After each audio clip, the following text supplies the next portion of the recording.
the lower half of his body again, and there was no doubt about it. Yes, Zeke, legs are a huge thing. They're a huge ordeal, and timing. Talk about he's only been to one practice on Thursday. This year, it is about getting into shape. And when you're point guard, Zeke can probably speak to this the best. When your legs are not there and your wind is not there, your shot is not going to fall. And I think we saw a lot of that tonight of just that rust. We know what Kemba is capable of. We understand that the Celtics are a threat. When they get Kemba Walker back fully, Jason Tatum comes back, and Jaylen Brown, those three guys, they defend and they can, put pressure on the defense on the other end. So I think Celtics are in a great position right now. Let's revisit that and go a little deeper, because obviously we know what the Nets just did by adding James Harden. They hope to get Kyrie Irving back. Milwaukee, we know who they are. Still trying to figure out some of their new pieces. And Philadelphia is off to a great start, not with last night notwithstanding. But what about Kemba coming back gives you the feeling about this Boston team that they can compete with those teams? They can be there at the end in the East. Well, as talented of players as those three are, the Boston Celtics system that they play in and their defense travels. Yeah. Zeke said it earlier. When your defense travels on the road, you're able to escape and win those sorts of games. Boston Celtics usually, barring today, right, don't lose games they're not supposed to. And that's their reputation for years. They win when they're supposed to, and they take care of games. We've seen a Spurs organization that takes care of games that they're supposed to, and that's how they're always there in the end. I see them competing, but also having the upper hand on the defensive end.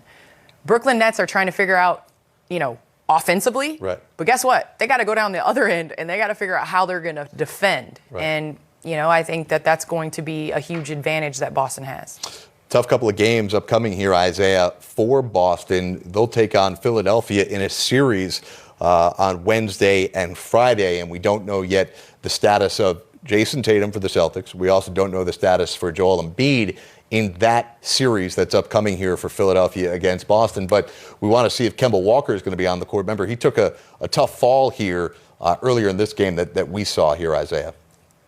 Yeah, he took a tough fall, and as Candace and I both know, when you've been out for a while and you come back and you start playing, you're just not in rhythm, and you're running to people that you never would run into before. Like, this play right here, him running into Noel in this situation. Now, I guarantee you, if Kemba had been playing, the last 8 games, he would have stepped back. He would have sidestepped Noel like he wasn't even there and kept moving. But when you're coming back, it's kind of like you're in a pinball, and you're the ball sometimes just getting knocked around because you haven't figured out where everybody is going to be, and you find yourself running into people that you never would normally run into. I think the next game, Kemba will be okay, and from a timing standpoint, I do expect for him to shoot the ball better, and I expect the Celtics to play better.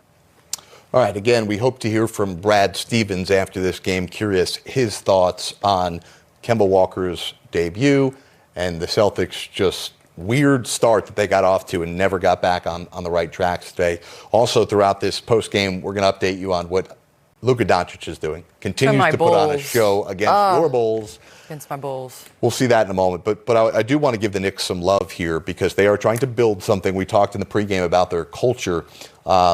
Isaiah, Julius Randle today, again, he just looks superb, and he's doing it in all facets of the game. Well, the one thing that the Knicks, I think, have figured out early in the season is how they go about winning. They can't play like the rest of the league plays in terms of fast-paced and run up and down and try to score 120 points. They have to control the tempo. They have to slow it down, get it in their best player's hand, and let him work. So a lot of teams are playing 7 seconds or less. You see the Knicks running down the shot clock, and they're playing their style of basketball. Defensively, they're guarding the three-point line, and they have figured out early, okay, how are we going to win basketball games? Not necessarily trying to replicate or duplicate the way the rest of the league is going about trying to win. And this is where you got to the young players a lot of credit for buying in to a defensive effort and ball control. Today, Julius Randle goes for 20 again. Knicks win it. Julius Randle not only had 20 points, 12 rebounds, 4 assists. Let's focus on the point guard play of the Knicks. They've got about 17 guys who can play the point guard position on their roster, as Tom Thibodeau inherits a mess at that position. They're starting Elfrid Payton, who's had a really good last couple of weeks here, but the guy who's coming on strong, who Candace might have to be their starting point guard in the near future, is another one of their first-round picks, Emmanuel Quickley, who today, 17 points on 7 of 12 with 8 assists. Yes, and I think that's been a huge problem with Elfrid Payton at the point guard position, is his inability to really knock down shots and make plays and draw and kick. You see this nice little floater. It might look easy, but that's something the Knicks have not had for a very long time, is somebody getting in the lane and being able to finish. Again, his ability to be able to stretch the floor, he's 8 assists in 21 minutes, shooting an efficient 7 for 12 from the field. Defensively, I know Tibbs, that's probably the number one thing that Tibbs looks at. So we have to look at him defensively on the other end of the ball, because Tibbs is not going to play you if you're not defending on the other end. He's old school. You can put up 25, 30. If you're not defending on that end of the floor, you're not going to get many minutes with Tibbs. Yeah, and just historically, when you look at Tibbs, whether he was with Chicago or Minnesota, it's tough for rookies to get on the court. I know Jimmy Butler still jokes to this day that Jimmy Butler couldn't crack the lineup with Tibbs at first. He's got to build that trust with you, and it seems like he's putting up numbers on both ends of the court proving he should be out there. So Knicks win it by 30. They controlled this game. They led by as many as 37. Celtics see their 5-game win streak come to an end. Let's go back out to TD Garden, check in with Brad Stevens, who has to be disappointed after this effort. But inevitably you will have a couple.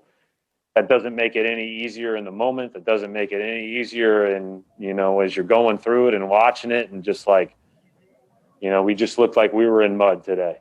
And mud is a good way to put it. Yep. There's Worldwide Wob at it again. Wow. The internet's undefeated. It's undefeated. Can we admit that? Wonder if Wob's going to do an investigation on this defensive effort here. All right, we got to take a timeout. We'll come back. We'll get you Luka's dominant first quarter.